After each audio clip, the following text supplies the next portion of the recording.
be too irreverent this morning. Tēnā koutou katoa.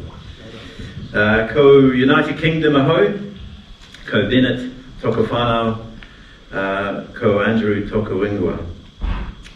Morena Church family and our extended family, because they're not just yours, Naomi, they're ours. I was born in the UK, but I call the Hutt Valley home. I'm from the Bennett family. My wife is Kerry, who spoke a few weeks ago, no pressure. And my children are Kate and Etienne, her husband, Campbell and Zach. But we have lots of kids, brothers, sisters, mothers and family and fathers in this wider church family. So this morning, Exodus 20:22 to 22:15, part of the Book of the Covenant, Promise, part of the first 5 books of the Bible. The Israelites are at Mount Sinai. They've just been given the 10 Commandments, as Charles spoke of last week. We're now looking at a set of laws, the start of a set of laws given to the Israelites by God through Moses. Moses is standing in front of a thick wall of darkness receiving these laws. The nature of these passages means that there's going to be some overlap between each of the speakers over the series, but that's actually quite good. There is, of course, a theory about getting a message across requires telling it 7 different ways in 7 different times in 7 different ways. We're going to cover one of those this week. I'll leave the other 6 up to Richard for next week. Given his own history of sport and being the father of an absolute Olympic legend, Nick Willis, I'm guessing you should all bring your running shorts next week. Let's get into it. I suppose I better get the clicky thing out. Turn it on.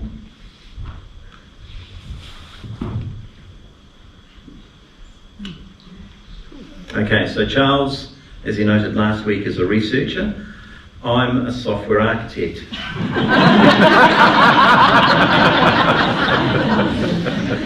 Bit of a leap, you think? I've worked on a number of government projects, so this probably explains why some of those systems are so confusing to use. These are some of the themes of the verses that Rob so eloquently read out to us.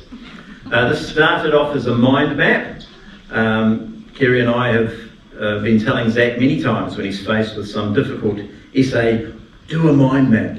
So I ate some of my own dog food to do the mind map. It went through a bit of a reorganisation, as you can see, a bit like some of those government departments I've worked for, and a bit like them, it added no value whatsoever.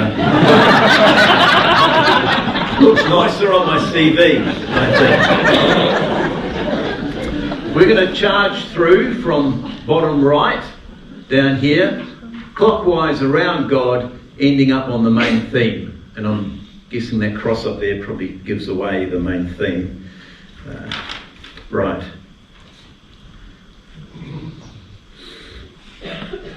Worship and commands about how to build an altar from natural resources and no steps. So it starts with the main theme here. As the 10 Commandments did, it starts with God. There are no pictures of God. There's no visual representation that we have of God today. We know from images of Jesus that he was a curiously white man with blue eyes and blonde hair, living amongst a very dark-skinned people, probably with very flat hair. He must have stood out quite a bit, I'm guessing. But there are no actual pictures of God. A voice from heaven and a thundering presence that, as Charles pointed out last week, terrified the Israelites. But no pictures. No idols, no worshipping our perception of what God is and what he does. No pretense. It's worship stripped down to the bare truth, to simply honour his name. How freeing is that? This is the altar upon which the Israelites were to journey. out of one way of life dominated by masters who forced them to give everything they had, to another way of life where they are wholeheartedly giving to God. We stay joined to this sacred aspect as we move into the more secular laws. Slavery, laws about freedom, 7 years, and wives. Tough subject, and I'm not going to justify slavery one way or the other. At the same time that God was giving the law to Moses, back then, he was also at the same time watching us today looking at these laws. It's a cool superpower. So there's no excuses about how times have just moved on. God sits outside of time. There is, of course, the context of the realities at that time. For example, you could become a slave to cover a debt that you could not pay. Now, I'm not saying that that's the same as social welfare, but you did move from a situation of eating, working and sleeping with a large debt you couldn't pay to another situation of sleeping, lots of working, still eating and no debt. Slaves, Hebrew or foreign, had to be treated humanely. Slave owners were actually punished for severely injuring or killing slaves, or the slave could go immediately free. Even foreign slaves could partake in Passover. All slaves could enjoy the Sabbath day of rest. And of course there was freedom for the Hebrew slaves, the males, after 7 years. There was this aspect of treating others as yourself. In Exodus 22:21, next week, do not mistreat or oppress a foreigner, for you were foreigners in Egypt. For those who weren't here over the previous weeks, the Israelites have been rescued out of Egypt where they were all slaves.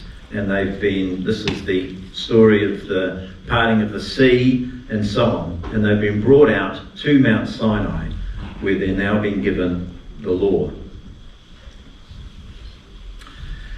Families of slaves were preserved intact, and you could start a family whilst a slave by taking a wife. The all through the ear into the doorpost is it's quite interesting, eh? The commentaries that I read had sort of vague notions of how that paralleled with some of the blood on above the doorway during the early part of Exodus. All these wounds that Jesus received. But it could be maybe introduced into modern marriage, perhaps. Sort of 2-for-1 deal. You get an ear piercing and a marriage, just like that. So slavery, and I know I have brushed over this fairly lightly, but it was a solution to certain realities at that time. But Israel's slaves, while not free, enjoyed a better life than we see in the people groups around them, and than we see in any of the situations of slavery that still exist today. So it would have been another mark of the difference between them and the people groups around them. Treatment of women, another tough subject. They weren't to go free after 7 years if they were brought into slavery. Now, women going into slavery was generally about being sold into marriage. One tough subject to another. So, again, what are some of the realities at that time? And you'll notice, Kerry, that I found some P's as well. Kerry went through a bunch of P's a couple of weeks ago. Protection. So these are some of the realities of life at that time. These were really important things. Protection, generally provided by the men. Production, both men and women. Procreation, I'll let you work that one out for yourselves. If you weren't heavily involved in one of these 3 P's, then you weren't being useful. You were either poor or you were a pastor. That came out wrong. And after the effort I've had to put into this sermon, which may not look like it, I can understand the effort that's required. And of course I've ended up with 5 P's. So the Levites, our pastors in this model, we're focused on that main event, God, the beginning and the end. Quite a bit in the middle as well. But if you weren't protecting, producing or procreating, or being a pastor, then you were poor. You were poor. You were starving poor. As a woman, you needed to be married to have independent fulfillment in your life. Sounds a bit weird. It's interesting, just an interesting note on chores. I found it interesting anyway. And yes, generally performed by women in modern appliances. From researchers Gershoni and Attractor Harms. In the 2000s, it took about an hour 50 minutes to complete your chores. 25 years ago, it was about 2 hours and 40 minutes. And in the 1920s, it was about 4.5 hours. A rough calculation suggests that for Hebrew women in this time, they needed to start their chores about 5 years before they were born. So, getting sold into marriage was a pathway to significance. Even as a sold wife, a slave wife, you had all of the privileges of a full wife, and the pinnacle of your role being a mother. You're also very involved in a 6th P, partying. Yeah. Festivities, Passover, celebrations, slave or free, a wife is a wife. I've got some pictures here, obviously. Let's see, on the far left-hand side, this lady's obviously not very happy with the latest smartphone that her husband bought her. Coming across here, some form of ancient axle and wheel from a tractor, I'm guessing. This lady here appears to be looking at some junk mail about shoes, and a group here looking, working out what their next blog is going to be. Some people are going to go home a bit confused from this sermon, I'm guessing. It's all part of the plan. It's going to force you to go home, go back through the whole sermon. I think it'll be online, and you'll have to correct all of the mistakes that I've made. That calendar there, the top right, the one that looks like a pizza. Pizza. It's nearly lunchtime, isn't it? And all these peas aren't good for a man of my age. Each of those wedges is one of the months of the year. It's from the medieval times. I couldn't find a calendar from back in that Israelite time. And each month has a whole bunch of activities that had to be performed during that month. So, you've got things like planting, ploughing, fertilising, I like saying that word, fertilising, and winnowing. What is winnowing? Anybody? Hands?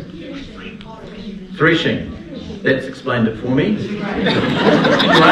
Grain, getting the grain out of the, thank you. Like we've got some people who know some farming terms. It's just another example of what life was like back then. Your whole life was dictated or filled in by the activities that you needed to perform just to get through that day. The festivities were slotted into those different months of the year based on what was happening out in the fields. Your role in life wasn't just important, it was life-giving. And God sought to protect that through the laws that he gave.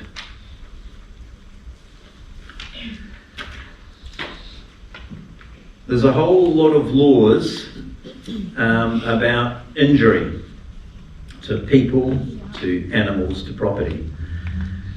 Well, just a quick aside here that might be worth talking about the relationship between God and sin. There isn't one. It's like matter and antimatter. God can't abide sin. It's like there's nothing that he can do about that. It separates us.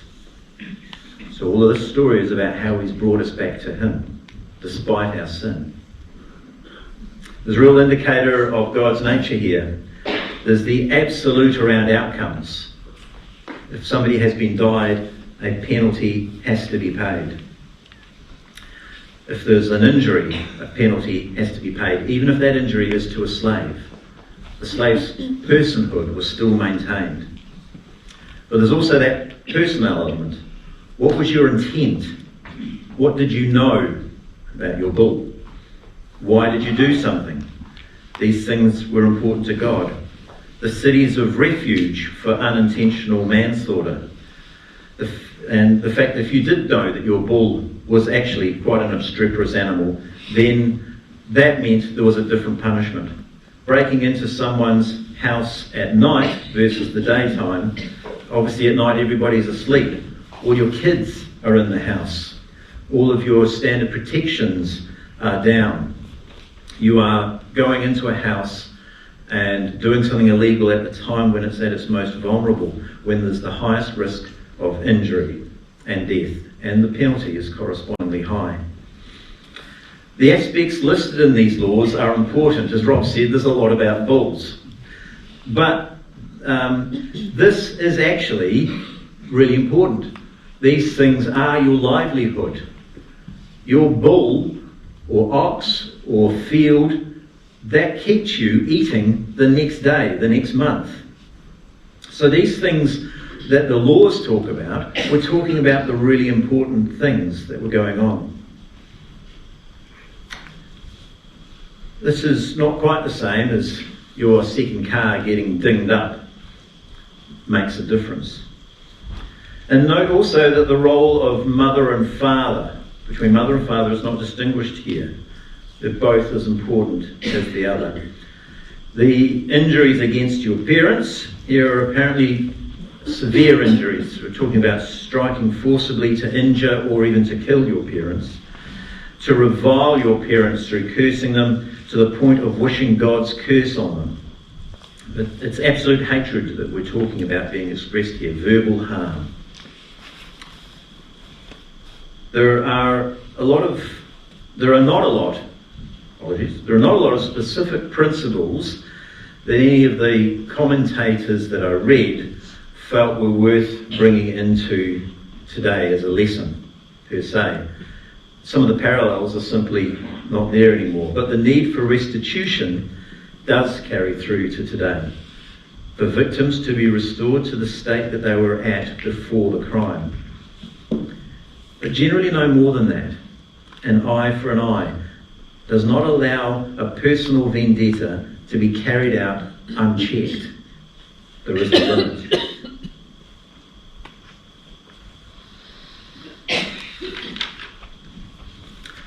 Last two slides. Main point. I'll let you read the cartoon. Can you read the cartoon? No. I can't read the cartoon. I can't read the cartoon either. You're filthy. I'm going to paraphrase here. Oh, you're filthy. Get into the bath. He jumps in the bath. I follow the letter of the law more than the spirit of the law. She yells up the stairs, "Let's hear some water running." "Oh, nuts," he says as he jumps out fully clothed without having... He got in the bath. He met the letter of the law.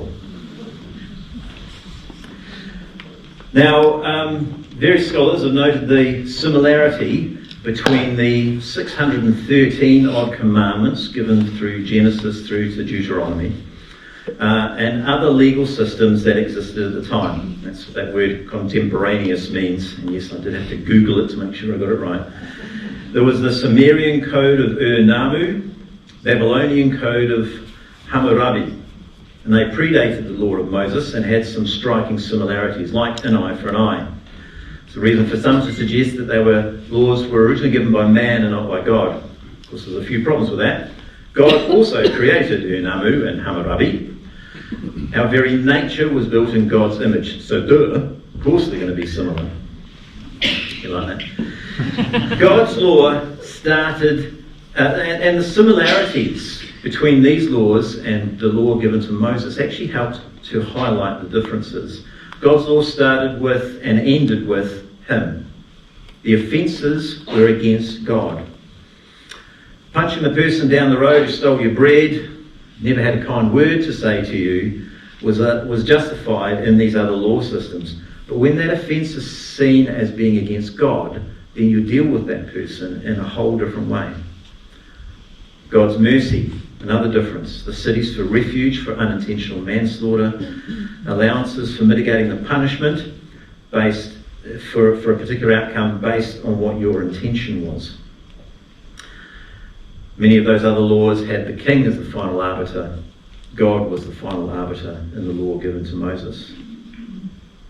So, what about some of our contemporary, current day legal structures? I had a look at how many laws we have. I couldn't find a number for New Zealand, but there are 1,288 acts under the letter M alone, when you organise all of the acts by the alphabet. The US of A, for example, has enacted 30,000 statutes since 1788. So it's pretty clear that the Israelites were going to struggle to apply the letter of the law, other than taking a bath, in each of the situations they found themselves in, unless they did quite a bit of work beforehand to achieve that. What do you mean you hit them with a chair? I've laws for hitting them with a fist and a stone, but not with a chair. Sorry, can't talk to you. What became clear as you look at the laws in New Zealand is how contextual they are to life right at that moment. Lots of bull laws. That was life at that moment. Interestingly enough, when I jumped in and had a look at some of the acts for New Zealand, I just basically went to A and M and Z. There's no acts under Z until we get more zebras and zeblins. So I had to go to Y. I just looked at the first couple, and here's what I found. And an interesting connection. A couple of them are connected to agriculture, and have a bunch of people here from Wanganui, very close to the farming life. Hands up here if you're connected to the farming life. A couple of hands going up. By the way, if you had breakfast this morning, you're probably connected to the farming life in some way, etc. Okay, here's a few of them. From the A's, in 1895, an act to amend the Abattoirs and Slaughterhouse Act of 1894, only a year later. It's like they lay the tar seal and they dig it up again the next day. One amendment was to replace the words large or small cattle with the word pigs, which I guess goes to show what happens when lawyers start writing the law using farm terms. Another was to exempt an abattoir from being inside the half-mile boundary of Dunedin City. My in-depth historical research, 2 minutes with Google Maps, leads me to believe that this was the source of an abattoir in the Burnside suburb of Dunedin. But it also flagged up Otago University as a slaughterhouse, so... From the Y's, in 1999, not a moment too late, the year 2000 Information Disclosure Act was written, designed to allow information needed to resolve the Y2K bug to be disclosed. Perhaps many of you will not know about the biggest non-event of the century, but per the Act, information could be disclosed on a floppy disk, something else that many of you will not understand, particularly because these disks do not appear at all floppy. In the M's, in 1974, the MacDonald Adoption Act, an act to give an interim order of adoption made on the 24th day of May 1972, so this was 2 years earlier than the act was written, in favour of Andrew MacDonald and Grace Jones MacDonald as adopting parents of Donald and MacDonald. What a Donald's there. Such force and effect as it has been a final order of adoption made on the same day. It's very, very specific law about the adoption of this particular individual, presumably because Donald couldn't be adopted 2 years earlier, and for some reason that needed to be recorded that way.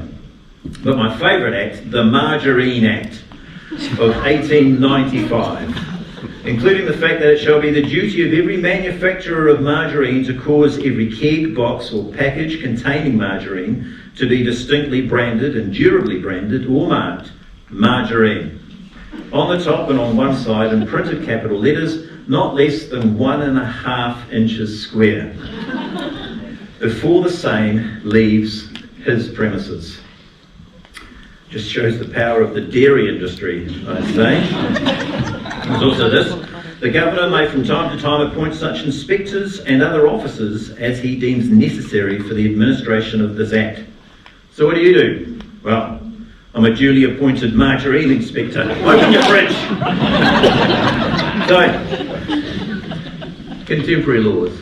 What about the New Testament view of the law? Because of course Exodus is in the Old Testament prior to Jesus coming down to earth. There are several interpretations. The law is redundant. Romans 10:4. Christ is the culmination of the law, so that there may be righteousness for everyone who believes. Christ replaces the law. The law is worse than redundant. 2 Corinthians 3:6. He has made us competent as ministers of a new covenant, not of the letter, but of the Spirit. For the letter kills, but the Spirit gives life. Other interpretations are that we should follow the law. Ephesians 6:2. Honour your father and mother. You hearing this, Naomi? Which is the first commandment with a promise. In other cases, it's follow the principle of the law. 1 Corinthians 9:9. For it is written in the law of Moses, do not muzzle an ox while it is treading out the grain. Is it about oxen that God is concerned? Surely he says this for us, doesn't he? Yes, this was written for us, because whoever ploughs and threshes, winnowers, should be able to do so in the hope of sharing in the harvest. At the end of the day, the journey the Israelites were taking was from moving from one experience to another with God, and the laws were part of that story.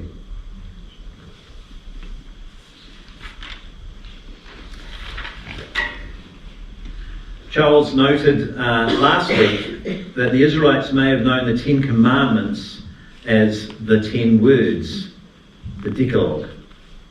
So God gave us the word, 10 of them, in Moses' time. John 1:1 in the New Testament. In the beginning was the Word, and the Word was with God, and the Word was God. He was with God in the beginning. Through him all things were made. Without him nothing was made that has been made. In him was life, and that life was the light of men. We're talking about Jesus. God only deals with absolutes, with the absolute truth. It's not about us. But then he saved the Israelites before they had the law, to bring them out and to be with him, before they were right with God. He saved us before we are right with God. I became a Christian at university. I was in the middle of my science degree, and God met me where I was at. For me, science explained everything. But through conversations with various Christians about evolution and the nature of existence, I know, a bit weird, that's me, and I have to admit, just dipping into the Bible, I was struck by the Word and how it explained me and how it explained the world around me. So God gave them the Word, 10 of them, 613 of them, if you want to be exact, to keep saving them anew every day. He saved them, he rescued them, and then he kept saving them. As long as they kept their eyes on the giver of the law, not just the laws themselves, because that way leads to death. And he gave us the Word made flesh, to keep saving us each day. He gave them the law, the words, to show how different being one of God's people could be to the people groups that were around them. And he gives us the Spirit so that we too can be different and thereby bring others on the journey with us. It's like he's saying, did you see what I did there? Did you dig deep enough into his word, both written and sacrificed to save us, to really see what he did there? And here is the sermon for today. Thank you for listening.